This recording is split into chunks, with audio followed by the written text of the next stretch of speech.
Assalamualaikum warahmatullahi wabarakatuh. Dan pada video kali ini saya akan kembali lagi membacakan suatu kisah misteri yang kali ini berjudul tentang kisah jerumusan pesugihan. Cerita kali ini ditulis oleh akun yang bernama Mbak Nafila. Nantinya kalian juga bisa mengunjungi tweet beliau secara langsung ya teman-teman. Yuk, daripada kita lama-lama, daripada kita penasaran bagaimana ceritanya, mari kita langsung saja menuju ceritanya. Namun sebelum itu, semua nama sudah kami samarkan, dan tentunya itu merupakan privasi dan untuk keamanan bersama. Jadi tanpa menunggu lama-lama lagi, kita mulai ceritanya.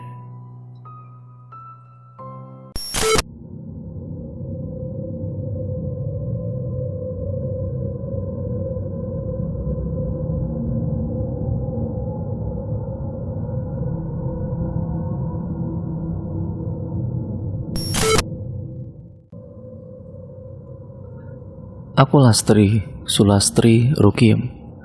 Sudah terlihat seperti emak-emak di pedesaan Jawa yang miskin kan? Nampaknya aku dilahirkan untuk menjadi orang miskin. Seperti apapun aku bekerja keras, aku akan tetap miskin. Saking miskinnya, di umur yang berkepala 3 ini, aku tidak pernah sekalipun merasa tenang soal besok mau makan apa. Hari-hariku terus dibingungkan dengan pertanyaan-pertanyaan yang kerap bersarang di pikiran orang miskin. Sumpah, tidak pernah sekalipun aku menyelesaikan masalah kehidupan esok hari. Aku dimiskinkan oleh segalanya.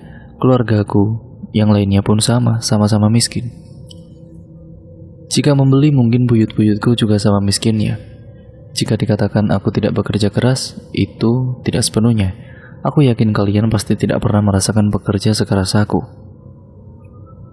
Aku telah bekerja keras, sekeras apapun yang tidak pernah kau bayangkan. Racun dan jelaga telah menjadi kudapanku setiap hari. Dari pagi ku buka mata hingga ingin istirahat memejamkan mata. Aku selalu bekerja keras. Itu pun waktu tidurku sangat sedikit. Tidak sebanding dengan capeknya tubuh yang ku tempa setiap hari. Kata orang yang miskin itu asalnya dari mental miskin. Tidak juga. Mau aku jungkir balik seperti apapun, aku akan tetap miskin. Seperti yang ku bilang, aku telah dimiskinkan oleh segalanya. Kemiskinan sepertinya menular, sudah turun-temurun dari buyut-buyutku. Bebuyutanku juga tidak ada yang tamat sekolah dasar, aku pun juga. Percuma saja aku sekolah, tidak bisa menghasilkan beras. 6 tahun yang terbuang sia-sia. Lebih baik aku bekerja saja, ikut emak nantur di sawah. Pekerjaan ini prinsipnya sederhana. Aku bertani bukan untuk menjadi kaya, tapi agar esok tetap ada sesuatu yang bisa dimakan. Tapi prinsip lama-kelamaan itu pun hanya bualan belaka. Aku menikah di usia belasan tahun yang masih sangat mahal. Suamiku miskin, tapi dia sudah bekerja sangat keras. Ia jadi buruh tani yang tiap harinya itu merawat sawah milik orang lain. Dibayar dengan seenak jidat pemilik sawah. Sumpah, bayaran itu tidak akan pernah sebanding dengan apa yang dikerjakannya. Lengkap sudah, prinsip itu hanyalah utopis. Mungkin di masa lalu terlampaui ketika manusia masih punya rasa memiliki sesama manusia lain. Ketika sawah masih ramah terhadap siapapun, prinsip ini dapat dijadikan tiang hidup bagi orang-orang miskin sepertiku. Aku juga tidak jauh dari standar-standar perempuan yang ditetapkan oleh lingkungan aku sendiri. Percuma perempuan sekolah, toh nanti akhirnya juga di rumah saja, masak, manak, dan macak. Ku imani dengan khidmat standar ini, aku menjadi istri yang berbakti kepada suami. Aku pandai memasak, aku pun pandai membuat anak. Terbukti aku telah melahirkan 3 orang anak. Tetapi sepertinya aku tidak pandai macak, sebab untuk macak itu kan perlu modal yang tidak sedikit. Uang yang diberikan oleh suami tidak akan cukup untuk membeli 1 set alat bedak untuk merawat diri. Walaupun sebenarnya aku ingin menekuni dunia kecantikan, tapi angan hanya angan. Orang miskin bisa apa? Bertahun-tahun menikah lalu aku juga tetap saja tidak lepas dari belenggu kemiskinan ini. Akhirnya aku terpaksa ikut bekerja menjadi asisten rumah tangga. Pekerjaan ini kupilih karena memang hanya itu yang bisa kukerjakan. Keluarga menuntutku cakap dalam mengerjakan pekerjaan rumahan. Jadi hanya ini kemampuan yang aku punya. Aku juga tidak punya ijazah sekolah karena SD saja aku tidak tamat. Menjadi ART tidaklah sulit. Aku hanya perlu memasak tiap pagi, mencuci dengan mesin, lalu membersihkan rumah yang tidak beberapa luas itu, ataupun tidak seberapa luas tersebut. Kebaikan aku sedang melayani orang yang malas bekerja. Pekerjaan seperti ini saja tidak bisa dikerjakannya sendiri. Tapi tidak apa, kemalasannya adalah sumber penghasilanku. Namun penghasilanku menjadi ART tetap tidak bisa mendongkrak ekonomi keluarga. Seiring dengan bertambahnya penghasilan, harga-harga di pasar juga semakin naik dengan cepat. Mampuslah aku dikoyak-koyak pasar. Semakin mampu juga ketika lahan sawah semakin mengerdil, dan juga garapan suamiku juga ikut mengecil. Sejak saat itu aku akrab dengan lelaki yang bernama Mindring. Ia lelaki utusan Bank Serintil yang siap memberiku uang dengan cepat ketika aku membutuhkan. Tapi alamak, bunga pinjamannya besar sekali. Habislah aku terjebak dalam hubungan yang tidak sehat. Barang yang ku pinjam habis dalam sekejap, namun bunganya beranak pinak sampai 7 turunan. Saat itu pemerintah memberikan jalan keluar ini melalui program transmigrasi. Angkatlah aku, suami, dan juga 2 kurcil ke Kalimantan. Tetapi keadaan justru semakin payah. Kami tidak diterima di sana, sebaliknya kami dimusuhi dengan keluarga sendiri. Akhirnya di sana pun, ya kami malah menganggur. Transmigrasi membutuhkan keahlian lain selain menjadi buruh. Namun kami tidak memiliki keahlian itu. Pulanglah kami dengan rasa malu yang teramat sangat. Kembali lagi suamiku berkarir sebagai buruh tani lepas, dan aku sebagai ART yang malang, sekaligus sesekali ngasak mengais-ngais sisa padi yang tercecer. Pusing sekali aku memikirkan kemiskinan ini. Anakku yang ketiga berangkat ke SD dengan jarak yang berdekatan. Walaupun katanya sekolah gratis, tapi nyatanya aku masih harus mengeluarkan banyak uang untuk beli buku, seragam, memberi uang saku, dan segala tetek bengek iuran yang menyebalkan. Jangankan untuk sekolah, memastikan kelima anakku bisa makan besok saja sudah berat dari sini. Ia memberi makan 3 orang anak, ya tidaklah mudah. Ya katanya, itu sih butuh banyak benar-benar kesabaran. Ya katanya juga kan banyak anak banyak rezeki, tapi kenyataannya ini tetap saja berat. Mereka aku beri makan ala kadarnya, yang penting ada nasi. Lauknya bisa apa saja, yang jelas tidak pernah lebih dari 1 macam. Hari ini tempe, besok tahu, besoknya lagi ikan asin, besoknya lagi hanya sayur, bahkan kadang-kadang dengan kecap atau garam. Ini mengerikan, tetapi memang begitu adanya. Aku tidak pernah memikirkan sehat atau tidak. Apapun yang masuk ke dalam tubuh anak-anakku dan bikin kenyang itu sudah alhamdulillah. Yang penting tidak ada rasa lapar yang berkepanjangan hari ini. Itu sudah lebih dari cukup, walaupun makanannya maksimal hanya 2 kali sehari. Dengan kualitas makanan yang jauh dari gizi itulah, akhirnya anak-anakku tumbuh dengan tidak terlalu pintar.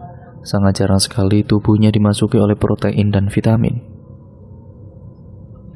Sudah jelas sekali masa depannya, dia akan bekerja sepertiku. Dengan mengandalkan tenaga dan kemampuan bersih-bersih, otaknya tidak terpakai untuk memikirkan hal-hal kecil. Yang penting bisa bekerja dan bantu emak bapak. Aku resmi memiskinkan anakku sendiri. Rantai kesia-siaan ini tidak akan pernah habis sampai anak ketigaku. Kupastikan semuanya akan sama saja seperti ini. Aku menyadari kepintaran tidak akan bisa tercapai tanpa asupan makanan yang mendukungnya berkembang. Kalau boleh diulang, aku mau punya 1 anak saja yang kupintarkan. Atau 2 yang lainnya, aku yakin mereka juga tidak pernah mau lahir. Tidak usah terlalu jauh menceramahi tentang cara mengasuh anak. Aku tidak punya cara dan juga tidak punya waktu untuk itu. Itu pun aku tidak tahu bagaimana rasanya. Sejak dari buyut-buyutku pun sudah begitu. Ya beginilah cara mendidiknya, sistemik. Bahkan mungkin sampai beberapa turunan di bawahku. Apakah keadaan ini murni kesalahanku? Tidak juga, kemiskinan juga menyudutkan anakku di posisi yang menyedihkan. Bau badan yang tidak sedap karena hidup berhimpitan di rumah kecil minim cahaya membuat mereka diejek oleh teman sebayanya. Rumah beraskan tanah ini membuat hidup kami begitu kumuh. Citra bapak dan emaknya yang jelek juga menjadi bahan cibiran teman-temannya. Aku merasa berdosa telah mendapatkan dan juga menempatkan anak-anakku itu di posisi terjepit dan tidak punya pilihan. Kemiskinan belenggu ini akhirnya ada jawabannya. Ku dengar ada tetangga jauh yang berhasil di luar negeri menjadi TKW. Segera aku ikut-ikutan daftar. Saat itu TKW juga sedang ngetren. Berangkatlah aku sendirian, meninggalkan suamiku di rumah menggantikan peranku menjaga anak-anak. Kebetulan anak pertamaku perempuan bisa disuruh-suruh untuk bersih-bersih rumah. Tidak lama kemudian dia juga bisa bekerja, merantau ke Bali menjadi apa saja yang bisa dikerjakannya. Menjadi TKW di Malaysia ternyata tidak seindah yang dikatakan banyak orang. Uang yang kudapat dari menjadi ART di sini tidak cukup untuk membuatku menabung. Tetap saja uang itu habis untuk keperluanku di sini. Sisanya aku kirimkan untuk keluarga di rumah.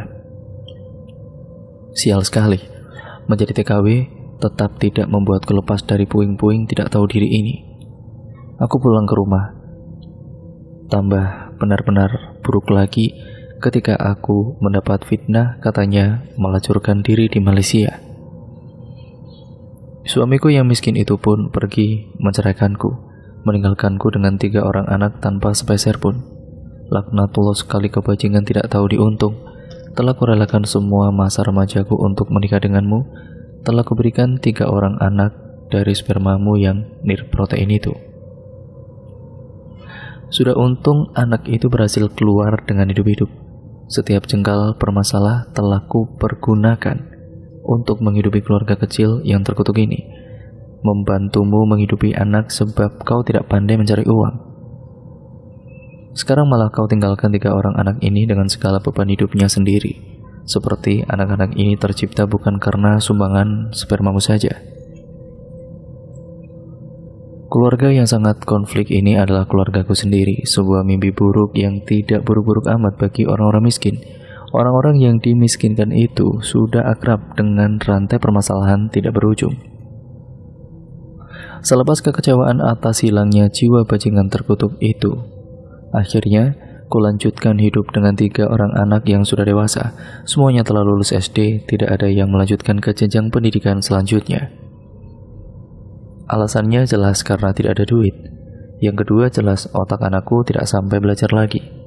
Mereka lebih gemar pacaran dengan pasangan yang sama-sama miskin, kemudian berkumpul kebo tidak sengaja hamil, daripada harus berjibaku dengan buku-buku yang mahal dan penuh dengan isme-isme itu. Benar saja 2 dari 3 anakku hamil di luar nikah, tidak dinikahi pula. Sebab perempuan macam ini sangat mudah untuk dibodohi. Keluargaku sudah lekat dengan stigma buruk sejak dalam pikiran.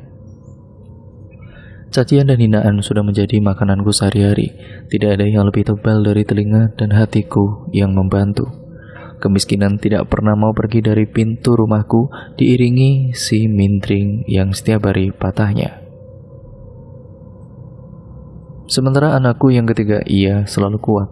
Aku benar-benar bangga sama dia, karena dia itu selalu kuat ikut aku bekerja. Kemanapun aku pergi, pasti dia ikut. Berbeda dengan kakak-kakaknya. Dan dari 3 bersaudara itu, yang tidak lain perempuan semua, anakku yang terakhir ini pandai sekali maca. Walaupun maca pakai bekas orang, tapi ya tidak apalah, yang penting bisa maca. Karena orang miskin, ya macam aku, yang mana bisa membeli keperluan diri yang harganya semakin hari semakin mahal.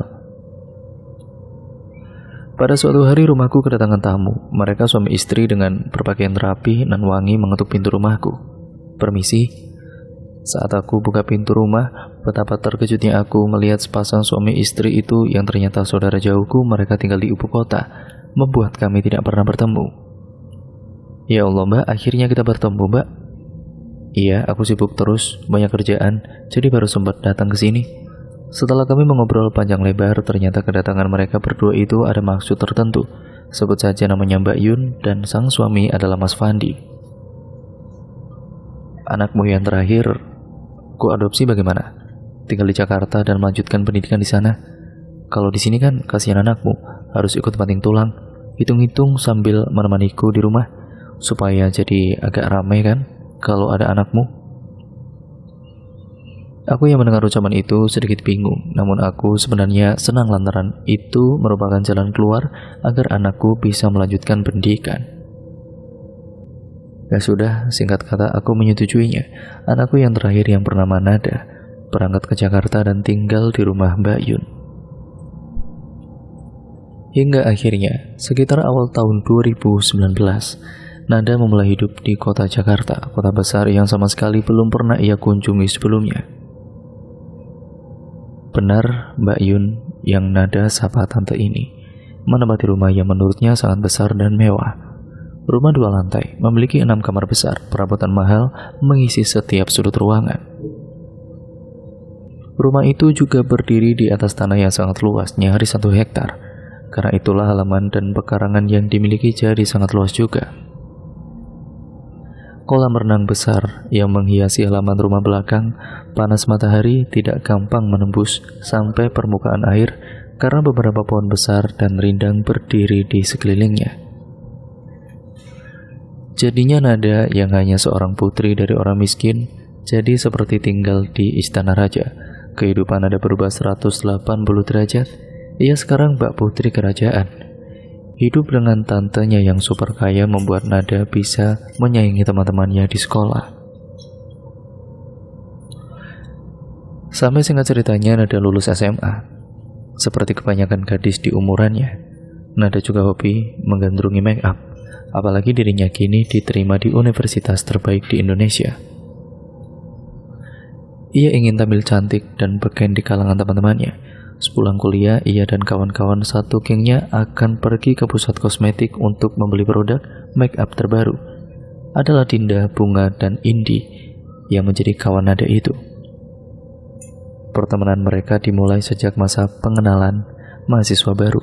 Mereka berempat langsung merasa klop dan memutuskan untuk berteman bersama. Tidak ada yang tidak kenal dengan geng tersebut. Sebagai mahasiswa baru, gengnya sudah dikenal hingga ke mahasiswa angkatan paling tua sekalipun. Terdiri dari gadis-gadis cantik tajir yang sangat gaul menyita perhatian seisi kampus. Keempatnya memiliki kesukaan yang sama, yakni suka make up. Mereka suka berbagi tips dan juga trik untuk make up yang benar. Di antara keempatnya, Nadalah menjadi yang paling ambisius dalam karya dandanannya. Ia bermimpi memiliki usaha make up artis terkemuka seantero kota. Untuk meraih mimpinya, Nada sering mengikuti pelatihan dandan yang diadakan oleh perias profesional. Ia juga membuka jasa dandan kecil-kecilan. Mayoritas pengalamannya dan juga pelanggannya adalah teman-teman kampusnya sendiri. Ia merasa telah mendandani banyak orang, tetapi ia tidak memiliki pelanggan tetap. Ia keheranan sendiri. Padahal biaya jasa yang ia patok juga standar, tidaklah mahal. Usut punya usut, ternyata kemampuan dandan Nada tidaklah terlalu bagus. Banyak pelanggan yang kecewa setelah menggunakan jasanya. Menurut mereka, alis hasil karya Nada berbentuk aneh dan tidak simetris. Memiliki alis yang tidak simetris membuat mereka malu. Para pelanggannya kapok tidak ingin menggunakan jasa Nada lagi. Nada tidak mengerti apa yang salah dengan alis buatannya. Menurutnya, alis buatannya baik-baik saja. Ia memang memiliki silinder di matanya, tetapi ia berusaha untuk membuat alis sesimetris mungkin. Ya kegundahan hatinya, ia lampiaskan dengan melamun di halaman rumah tantenya. Kegelisahan Nada ditangkap sang tante dan ia heran mengapa keponakannya itu sangat sering menghabiskan waktu sendirian di halaman belakang. Nada juga tidak kenal waktu kalau duduk di halaman belakang. Kadang pagi hari, kadang siang hari, bahkan juga sore menjelang malam. Waktunya tidak baik untuk di alam terbuka. Kok sering kesini, duduk di sini, nak? Pikirannya lagi penuh ya? Tanya sang paman hati-hati. Iya, ini bisnisnya lagi sepi. gak ada pelanggan sebulan terakhir, tuturnya. Wah, kebetulan sekali. Itu si Mbak Pujo temannya paman barusan rawuh. Coba nanti kamu tanya beliau. Mbok pilih bisa bantu.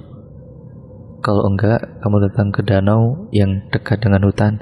Di sana ada pendopo yang ada di bukit seberang danau. Wah, boleh tuh. Ya udah, nanti Nada akan kesana deh. Makasih ya paman. Sang paman pun kemudian membalas dengan senyuman. Esok harinya Nada melakukan apa yang direkomendasikan oleh pamannya. Ia berjalan kecil mengikuti jalan setapak yang ada. Ia biasa saja, tidak tahu harus berharap apa. Syukur kalau memang si Mbak Pujo bisa membantu, kalau tidak juga tidak apa-apa. Sekejap kemudian Nada ternyata sudah sampai di pendopo yang dimaksud. Di tengah-tengahnya terdapat seorang kakek yang duduk membelakanginya. Ia mengenakan pakaian serba putih lengkap dengan kopiah, duduknya menyila dengan kedua tangan di pahanya. Di depan si Mbak Pujo terdapat lukisan pemandangan alam yang menggantung di dinding. Nada kemudian menyadari aroma wewangian, aroma dupa yang menyeruak dari keempat sudut pendopo menyerbak tajam. Mulanya ia ragu, tapi akhirnya Nada membuka mulutnya. "Kula nuwun Simbah," katanya dengan takut mengganggu. "Sebentar ya, kamu duduk di situ dulu," tutur Simbah tanpa bergeming. Nada pun kemudian mengikuti perkataan Simbah. Tidak lama Simbah kemudian membalikkan badannya dan bertanya kepada Nada sembari tersenyum. "Ada apa nak? Kata pamanmu kamu sedang gelisah ya?" tanya Simbah. "Iya mbah, ini usaha aku nggak laku," jawab Nada singkat. Nada kemudian menceritakan usahanya yang tidak laku lantaran alis buatannya kurang simetris. Si Mbak Pujo hanya mengangguk-angguk sesekali sembari tersenyum. Ia memahami apa yang dirasakan anak gadis itu. Si Mbak Pujo pun menawarkan bantuannya. Ia memberikan Nada 5 dupa yang ada di lemari pojok pendopo. Simba menjelaskan bahwa dupa ini harus digunakan ketika Nada mendandani pelanggannya. Dupa harus ditiupkan sebelum dan sesudah Nada mendandani. Nada mengangguk. Ia menurut, tetapi tetap tampak kebingungan. Dengan ragu-ragu ia berkata, "Matur nuwun mbah, ini aku harus bayar atau bagaimana ya?" Tanyanya hati-hati. Si Mbak Pujo pun terbahak. Kumisnya bergetar sembari badannya terguncang. "Enggak nak, kamu tidak perlu membayar aku. Kamu cukup taburkan bunga di danau itu saja tiap Jumat Kliwon. Kamu harus kesini jam 9 sampai jam 1 malam. Penghuni danau situ suka dengan bunga. Mereka juga suka melihat wajahmu yang cantik bak mawar merkah." Nada mengucapkan rasa terima kasihnya lagi. Nada kemudian memulai bisnisnya dengan gembira berkat bantuan dari si Mbak Pujo. Ia membuka jasanya dengan diskon 50% untuk menarik pelanggannya. Nada pun menuruti anjuran si Mbak Pujo. Sebelum mengoleskan primer, ia meniupkan aroma dupa ke wajah pelanggannya. Para pelanggan pun tidak curiga. Ya mereka tidak berpikir perempuan modern seperti Nada melakukan pesugihan. Mereka pikir itu adalah aroma terapi yang menjadi bagian dari ciri khas jasa make up-nya. Para pelanggannya takjub dengan hasil karya Nada. Mereka jadi tampak jauh lebih cantik dari biasanya. Aura para pelanggannya pun jadi tampak lebih bahagia. Apalagi alisnya, alis yang dulu dihujat kini justru dicintai. Meskipun dalam pembuatan alis Nada tidak menggunakan teknik yang berbeda, alias sama saja. Mujur memang dupa pemberian si Mbak Pujo. Pelanggannya kembali datang untuk memakai jasanya. Dalam sebulan Nada sangat sibuk melayani para pelanggannya. Usahanya pun semakin berkembang. Bisnisnya tenar dengan ciri khas yang ia miliki, aroma terapi dupa, yang membuat bisnis make up-nya mengudara. Nada pun menepati janjinya. Saban Jumat Kliwon, ia datang ke danau itu menaburkan bunga selama 1 tahun. Ia tidak sadar dinginnya angin malam mengganggu kesehatannya. Di tengah-tengah merias, Nada tiba-tiba merasa panas di kepalanya. Seketika itu ia jatuh pingsan. Ketika dibawa ke rumah sakit, Nada terkejut. Dokter menemukan adanya tumor otak ganas berbentuk bunga yang ada di kepalanya. Nada pun divonis tidak akan hidup lama lagi. Aku yang berada di kampung mendengar kabar dari Nada yang sudah sukses dan berhasil meraih cita-citanya pun sangat bangga.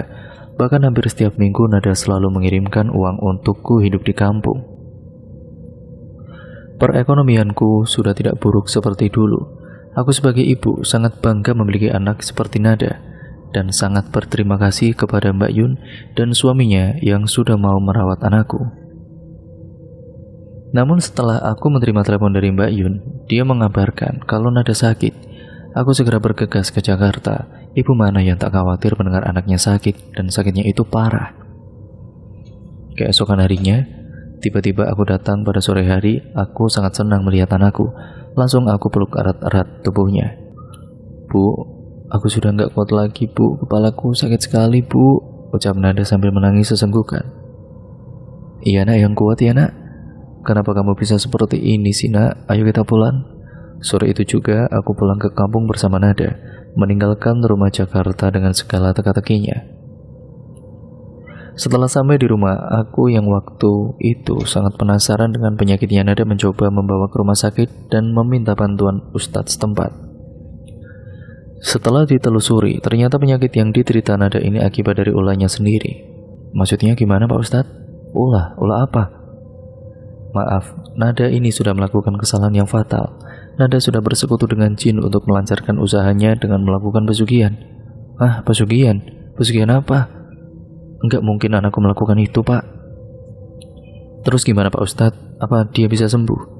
Kalau soal itu saya nggak bisa bantu, Bu. Kita berdoa saja minta pertolongan sama Yang Maha Kuasa. Setelah 2 kali berobat ke rumah sakit, penyakitnya Nada sangat di luar nalar. Dan berkat bantuan Ustadz, Nada merasa lebih enakan. Tapi itu tidak berlangsung lama karena seminggu kemudian, ternyata penyakitnya kumat lagi.